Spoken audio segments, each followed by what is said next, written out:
भाजपा के लोग तो है ही है, यही नंगा नाच करते ही है दिन भर, और क्या। भारतीय जनता पार्टी के पास एक ऐसी वॉशिंग मशीन है कि इनके नेता कुछ भी बोले, वॉशिंग मशीन में डाला और ये सब साफ हो गए। मुल्क के लिए अपनी गर्दन कटवा सकते हैं, अपना खून दे सकते हैं, लेकिन मुल्क पे अगर कोई दुश्मन आंख दिखाएगा तो उसकी आंख जहाँ से है वहां से आंख निकाले काम देश का मुसलमान करेगा। नरेंद्र मोदी की छवि क्या है, वो देश में वो क्या संगठन इस समय विघटन की राजनीति जो कर रहे हैं वो देश में वो चलने वाली नहीं है। अब भाजपा का पतन का समय पूरा आ चुका है। पहलगाम में जो हादसा हुआ, अभी तक गृह मंत्री ने क्यों नहीं इस्तीफा दिया? नहीं दिएंगे। इतने लोग मारे गए, 1 घंटा छूट मिली, पूरी रिकॉर्डिंग हुई। भारत पाकिस्तान के बीच युद्ध चल रहा था और सीज फायर के बाद जो है लगातार विपक्ष सरकार को घेरते नजर आ रहा। अभी हाल ही में राहुल गांधी ने नरेंद्र मोदी सरेंडर को लेकर के ऐसा बयान दे दिया है जिसको लेकर के एक बार सियासत जो है फिर से गर्मा गई। फिलहाल देश के मुद्दे पर अगर सेना की बात आती है तो सवाल नहीं खड़े करने चाहिए, लेकिन ऐसे नेताओं को कौन समझाए। लेकिन फिलहाल जनता क्या चाहती है, जनता की क्या राय जिस तरीके से सीज फायर हुआ और पहलगाम आतंकी हमले के बाद स्ट्राइक की गई और डोनाल्ड ट्रंप की एंट्री होती है, कई बार इसका क्रेडिट भी उन्होंने लिया और कई बार उन्होंने कहा कि हमारी वजह से नहीं हुआ, फिर कई बार ऐसे बयान है कि जो है हमारी वजह से जो है सीज फायर हो गया और बड़ा युद्ध टलने से जो है बच गया। फिलहाल अभी राहुल गांधी ने ऐसा बयान दे दिया, एक बार फिर से सियासत गर्मा गई। उन्होंने कहा है नरेंद्र सरेंडर कर दिए डोनाल्ड ट्रंप की। नहीं, अब आप इतना हमें बता दीजिए कि हमारे देश के प्रधानमंत्री नरेंद्र मोदी, तो देश जो है नरेंद्र मोदी चलाएंगे कि डोनाल्ड ट्रंप चलाएंगे? जब पहलगाम की घटना हुई तो पूरा देश सत्ता के साथ खड़ा हो गया कि पाकिस्तान एक आतंकवादी गतिविधियों में लिप्त देश है और आतंकवादियों को पालन पोषण करता है। उसके खिलाफ देश का 25 करोड़ मुसलमान ये चाहता था कि देश के गृह मंत्री, प्रधानमंत्री जी, रक्षा मंत्री जी पाकिस्तान को दुनिया के नक्शे से खत्म कर देना चाहिए। पूरे देश का मुसलमान और हिंदू सारे लोग देश की सरकार के साथ खड़े हो गए। लेकिन डोनाल्ड ट्रंप देश को चलाएंगे कि देश के प्रधानमंत्री नरेंद्र मोदी चलाएंगे? सबसे बड़ा सवाल ये है कि अगर डोनाल्ड ट्रंप के कहने से वहां पर सर्जिकल स्ट्राइक रोकी गई तो क्यों रोकी गई? आखिर डोनाल्ड ट्रंप हैं क्या हमारे देश के? अगर एक बार गृह मंत्री, रक्षा मंत्री, प्रधानमंत्री, राष्ट्रपति जी कहते कि छोड़ दो इन भिखारियों को, पाकिस्तान भिखारी हो गया, इसको छोड़ दो, तो बात समझ में आती थी। लेकिन डोनाल्ड ट्रंप की वजह से अगर उसको सर्जिकल स्ट्राइक को रोका गया और इतने बम वहां फेंके गए, पाकिस्तान को दुनिया के नक्शे से खत्म हो जाना चाहिए था, लेकिन इनको क्यों फिर पालने दिया जा रहा है? सबसे बड़ी बात इस चीज की है, देश का 25 करोड़ मुसलमान ये चाहता है जो हमारे देश का दुश्मन है, चाहे चीन हो, चाहे पाकिस्तान हो या अदर कोई कंट्री हो, जो हमारे देश का दुश्मन है वो हमारा दुश्मन है। बिल्कुल आएंगे फिर से। सवाल एक है जो इतनी समय असदुद्दीन ओवैसी को लेकर खूब चर्चाएं चल रही हैं। अभी भारत से जो डेलीगेशन गया है, सांसद है, वो इकलौते सांसद हैं मुस्लिम, और वो विदेश गए हुए हैं और अमेरिका दौरे काफी जगह जो है भारत की तारीफ कर रहे हैं और लगातार जो इतना अब की भारत को लेकर के एकदम जिंदाबाद जिंदाबाद के एक मंच था जहां भारत के मुर्दाबाद, पाकिस्तान की जिंदाबाद नारे लगे। अब की जो है जब भारत की बात आई तो भारत जिंदाबाद के जो है नारे लगे। फिर उसके बाद जो है देश का मुसलमान जो है एक सब जो है असदुद्दीन ओवैसी के साथ एकदम खड़ा है, देश के साथ खड़ा है। लेकिन ऐसे सियासत की पार्टियां जो हैं राजनीति कर रहे हैं, किस तरह देखते हैं असदुद्दीन ओवैसी? देश का मुसलमान असादुद्दीन ओवैसी के साथ नहीं खड़ा था, देश का मुसलमान देश के साथ में खड़ा था। जिस तरीके से अभी आपने कहा कि एक इकलौता असादुद्दीन ओवैसी सांसद, समाजवादी पार्टी के पास में 5 मुस्लिम सांसद हैं, कांग्रेस के पास में कई सांसद हैं मुस्लिम। इन सब चीजों से कोई मतलब नहीं। देश का मुसलमान इस देश के लिए कल भी वफादार था और आज भी वफादार है, और जब तक इस देश के अंदर मुसलमान है तो इस देश के लिए वफादार ही बन के रहेगा। नंबर 1 बात तो आप समझ लीजिए, कहते हैं पहले ये तय करो कि वफादार कौन है, पहले ये तय करो कि वफादार कौन है, फिर वक्त ही बताएगा गद्दार कौन है। जिस तरीके से हमारे देश की बेटी पाकिस्तान के ऊपर हमला करने के बाद में भारतीय जनता पार्टी के लोगों ने सोफिया कुरैशी को क्या कहा कि आतंकवादियों की बहन। भारतीय जनता पार्टी के प्रधानमंत्री, देश के गृह मंत्री, देश के रक्षा मंत्री, जिन लोगों ने ऐसे बयान दिया था सेना के खिलाफ, उनके खिलाफ भारतीय जनता पार्टी की हुकूमत केंद्र की हो या महाराष्ट्र की हो या मध्य प्रदेश की हो या यूपी की हो, उनके खिलाफ क्या कार्रवाई की। क्योंकि अगर यहाँ पर कोई दूसरा विपक्ष का कोई नेता इस तरीके की भाषा बोल देता तो हो सकता है उसके खिलाफ मुकदमा लिख करके वो जेल में चला जाता।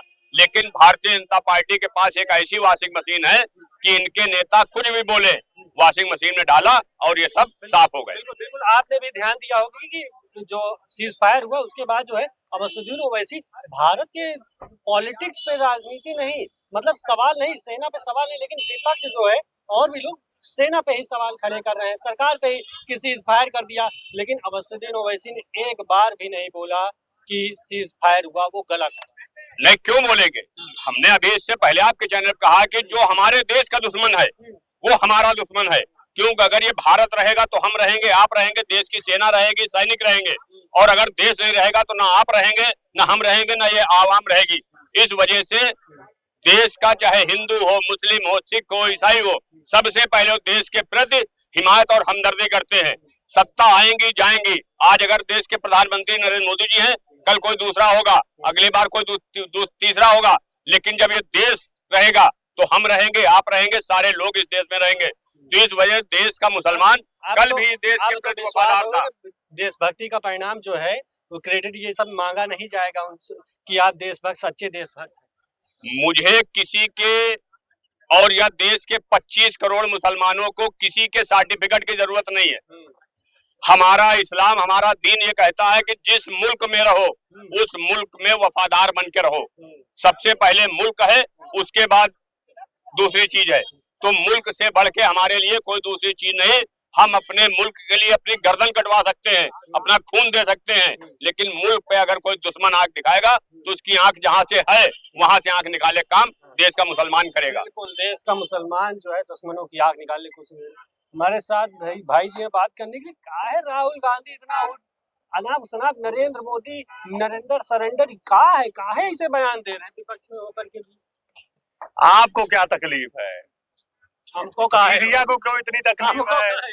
और क्या, तभी तो राहुल जी की बात ले आए। अभी कल आलमबाग में 2.5 साल के लड़की के साथ रेप हुआ।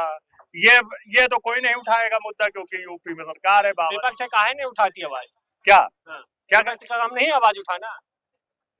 यार ये बताओ, हम चिल्ला रहे हैं माइक में, कहीं मीडियम दिखाते हैं क्या? कोई लोग दिखा रहा है क्या मीडिया में? आप बताइए कौन ऐसे कोई मीडिया, एक नाम बताइए इंटरनेशनल चैनल है तो इसमें कि राहुल जी को। इंटरनेशनल छोड़िए, इंटरनेशनल के बारे में तो आपको पता है ही है, यहाँ की बात करिए।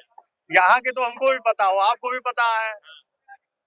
आप हमेशा पत्रकार वाले सब तुरंत राहुल गांधी, प्रियंका गांधी, इन्हीं लोग को लेके चर्चे में रहते हैं। अरे यार, अभी योगी जी के बारे में पूछे, मोदी जी के बारे में पूछे, योगी जी का जन्म पहलगाम में जो हादसा हुआ, अभी तक गृह मंत्री ने क्यों नहीं इस्तीफा दिया? नहीं दिएंगे। इतने लोग मारे गए, 1 घंटा छूट मिली, पूरी रिकॉर्डिंग हुई। 9 लड़ाकू विमान जो है पाकिस्तान के गिराए गए हैं, आ गया है लिस्ट। आधे तो पत्रकार चित्रा त्रिपाठी और अंजना कश्यप लोग तो लाहौर पहुंच गए, इस्लामाबाद पहुंच गए, वहां से पूरी वीडियो, पूरी हर चीज दिखाई दे रही थे। उनको ये सब नहीं दिखा कि कितना हेलीकॉप्टर और अपना जेट प्लेन और जो भी अपना आर्मी हो या सीआरपीएफ हो या कोई भी सिस्टम हो, उनको नहीं दिखाई दिया क्या? केवल उन लोग को वहीं पे दिख गया क्या? पत्रकार को तुरंत वहीं पहुंच गए जाके। आखिर राहुल गांधी को नरेंद्र, ऐसे नाम थोड़े सम्मानित पद पे बैठे हुए नरेंद्र मोदी प्रधानमंत्री हैं, ऐसे बोलना चाहिए। अच्छा, ये बात है।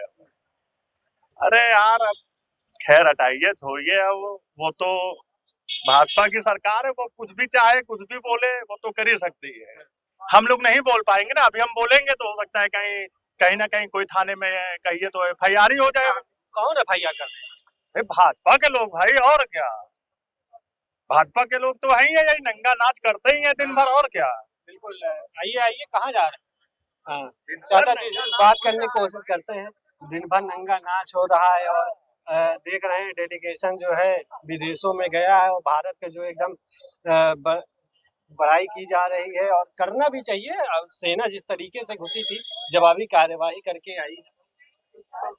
नहीं, डेलीगेशन भेजना तो ये तो भारत की कमजोरी को दिखाना हो गया ना। ये भारत से ये प्रधान नरेंद्र मोदी ने जो डेलीगेशन बना के भेजा है उसमें तो उन्होंने अपनी नाकामी दिखाई है कि मतलब इसका मतलब उन्होंने हमारे देश को कमजोर सिद्ध कर दिया है कि हम जाके बताएंगे आतंकवाद के खिलाफ कि आतंकवादी पूरे देश को पता नहीं है कि आतंकवादी क्या अमेरिका में आतंकवादी नहीं है, ईरान में कहाँ नहीं है, पूरे वर्ल्ड में आतंकवाद से पूरा वर्ल्ड परेशान है।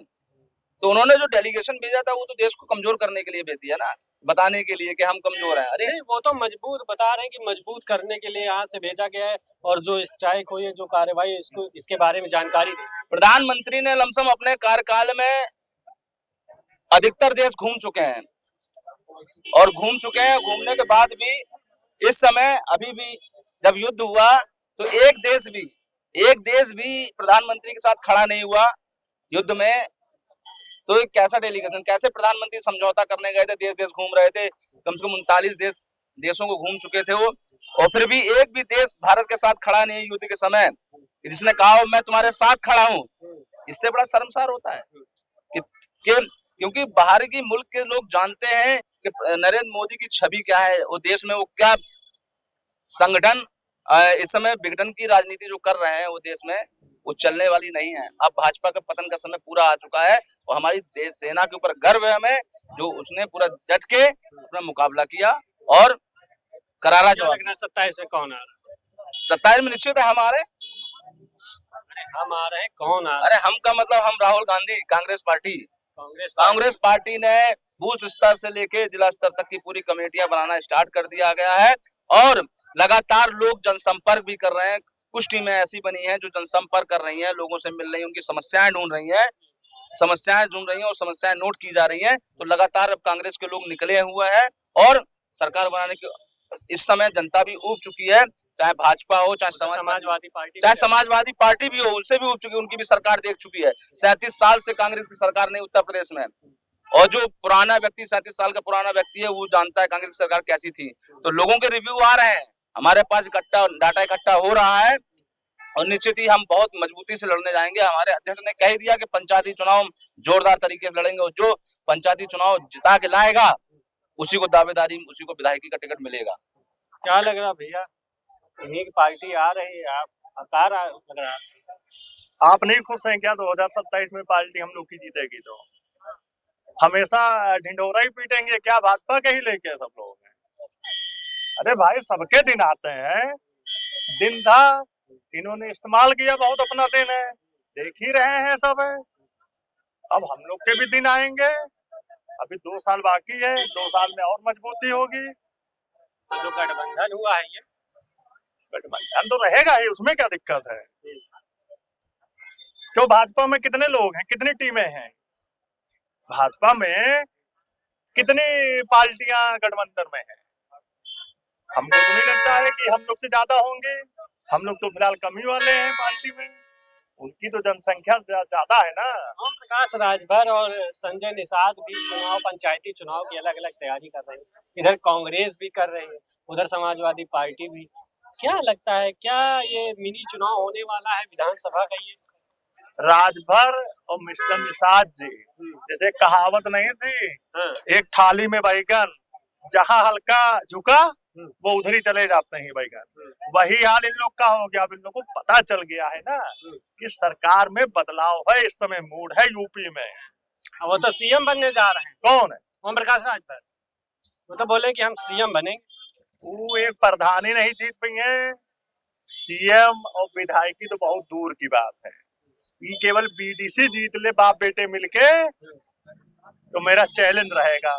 क्या बात कर रहे हैं आप? मंत्री मैं उनके क्या गुलामी करूंगा? मंत्री है, वो कह रहे हैं कि हमारे जितने भी उम्मीदवार रहेंगे विधानसभा पंचायती चुनाव में जो रहेंगे उनको खर्चा हम देंगे, वो चुनाव लड़े, हमारे समाज से जो है आगे निकले।